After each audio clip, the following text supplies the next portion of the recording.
ইফতার আপনারা সাধারণভাবে আমরা সবাই যা খাই ডায়াবেটিক রোগীরা তাই খাবেন। সবচেয়ে সচেতন হবেন শরবতের ক্ষেত্রে, যেহেতু ডায়াবেটিক রোগী হিসেবে আপনি চিনি খেতে পারছেন না, সুতরাং এমন কোনো ড্রিঙ্ক বেছে নেবেন না যেটাতে সুগার থাকবে।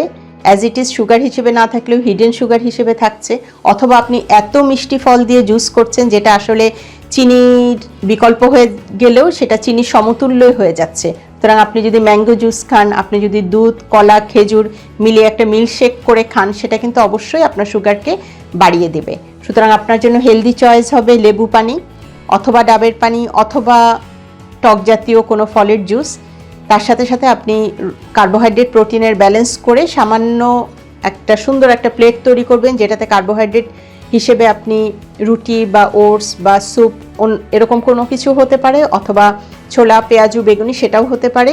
আপনার যদি অন্য কোনো অবস্থা না থাকে, অর্থাৎ আপনি যদি গাউট বা কিডনি রোগী না হন, তাহলে আপনি আমরা যা খাচ্ছি স্বাভাবিকভাবে যা খাচ্ছেন সেটাই খেতে পারবেন। পরিমাণটা অন্যান্য সময়ের নাস্তার সমান হবে অথবা তার চেয়ে একটু বেশি হবে। ধন্যবাদ।